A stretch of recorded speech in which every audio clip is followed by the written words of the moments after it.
ஏம்மா உன் பேர் என்னம்மா? நேரா. சரி, உனக்கு வயசு என்னாச்சு? 13. ஸ்தோத்திரம். என்ன படிக்க? 7th படிக்க. சரிம்மா, உனக்கு என்ன பிரச்சனை இருந்துச்சு? பிக்ஸ் வியாதி இருந்துச்சு. எவ்வளவு நாளா இருக்கு? 6 மாசமா. சரி, இதுக்கு ஹாஸ்பிட்டலுக்கெல்லாம் போனீங்களா? போனீங்களா? டாக்டர் மாதிரி என்ன சொன்னாங்க? சரி,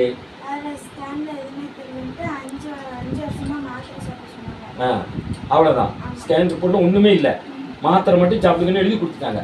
அப்போ என் டாக்டர் மாதிரிலாம் என்ன செய்ய முடியல? கண்டுபிடிக்க முடியல.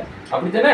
காப்பாற்ற முடியாது, கண்டுபிடிக்க முடியல. சரி, இப்போ நான் உங்களுக்கு நாங்கள் ஐயாவும் பிரதர் நாங்கள் என்ன குறிச்சு ஜெபம் பண்ணோம்ல, அப்போ உனக்கு என்ன தோணுச்சு?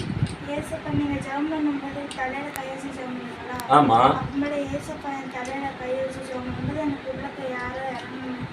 உள்ள சரீரத்துக்குள்ள உள்ள ஒண்ணு இறங்குது.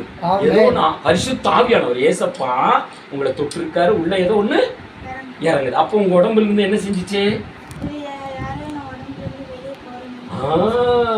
அப்ப ஏசப்பா உங்க உடம்புக்குள்ள வல்லமை இறக்குன உடனே உங்க உடம்பு விட்டு ஏதோ ஒண்ணு வெளியே போச்சு. அதை நீங்க பாத்தீங்களா? உணர்ந்தீங்க. அப்ப ஏசப்பா உங்க உடம்ப தொட்டு சோம்படுத்திருக்காரு. நம்புறியா? நம்புறேன். ஏசப்பா அப்படி கை தூக்கி சொல்லு. ஏசப்பா எனக்கு சோம்படுத்ததுக்கு நன்றி. கை நல்லா தூக்கு.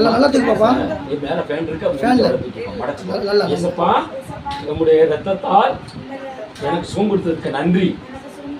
ஏசப்பா என்னை இன்னும் ஆசீர்வதிங்க, என் படிப்பை ஆசீர்வதிங்க.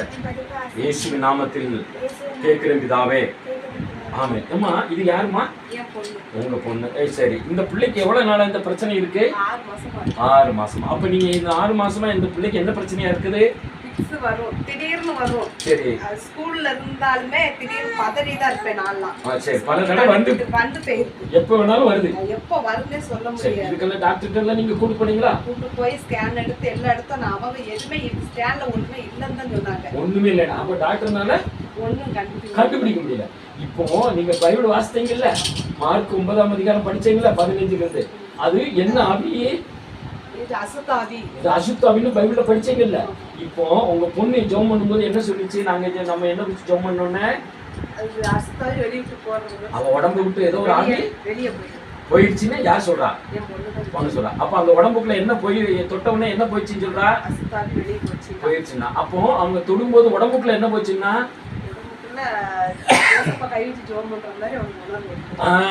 இயேசு நல்லவர். அப்ப உங்க பிள்ளைக்கு சோம் கொடுத்துட்டா நம்புறீங்களா? ஆமே. இப்படி சொல்லுங்க. ஏசப்பா என் பிள்ளைக்கு சோம் கொடுத்ததுக்கு நன்றி. நன்றி ஆண்டவரே. இனி என் பிள்ளைய ஆசீர்வதிங்க. என் பிள்ளைய நல்லா படிக்க வைங்க. ஆசீர்வதிங்க தகப்பனே. ஸ்தோத்திரம். பிதா குமாரன் பரிசுத்த நாமத்தில் ஆண்டவரே இந்த குடும்பத்தை நாங்கள் ஆசீர்வதிக்கிறோம். ஆண்டவரே, எங்களிடத்தில் வருகிற பிள்ளைகளுக்கு பணிவிட்டு அழைத்த தேவன் அல்லவா? ஆண்டவரே ஸ்தோத்திரம். இந்த பெற்றோருடைய அவிசுவாசத்தை நீக்கி ஆண்டவரே இதுவரை மாத்திர மருந்து இல்லை அலைஞ்ச இவங்களுக்கு உடைய தரம்புலால் சுகம், உடையத்தால் சுகம், உடைய வசனத்தால் சுகம் கொடுத்து பிள்ளையை தொட்டு அற்புதம் செய்தே. சப்பா பிள்ளைய சரீரத்தின் ஒரு ஆவி வெளியே போனது அந்த பிள்ளை சுபா உணர முடியாது செய்த அற்புதம் செய்த தேவனே, இந்த பிள்ளை இன்னும் ஆசீர்வதிக்கிறாங்க. இந்த பிள்ளை மீது உங்களுடைய கிருபை இருந்து சப்பா பாதுகாத்துக் கொள்ளும். போக்கில் வரத்தை பாதுகாத்துக் கொள்ளும். படிப்பில் ஆசீர்வதிங்க. கிருபிலா நிரப்பும். இன்னும் சத்துரு பிள்ளையை நெருங்காத ரத்தத்தை முத்திட்டு பாதுகாத்துக் கொள்ளும். அன்றைய இந்த குடும்பத்தை சப்பா ஆசீர்வதிக்கிறாங்க. கிருபிலால் மகிமிலால் நிரப்புங்க. ஒரு தேசத்தில் காணப்படுற சப்பா அந்த மகனை ஆசீர்வதிக்கிறாங்க. இந்த குடும்பத்தை பற்றி ஆசீர்வது உடைய நாம மகிமன் பெரிய காரியங்களை செய்யும். இதா குமார பரிசுத்த நாமத்தில் இவர்களை நாங்கள் வாழ்த்தி ஆசீர்வதிச்சு இருக்கிறோம். நல்ல பிதாவே, ஆமென். ஆமென். கை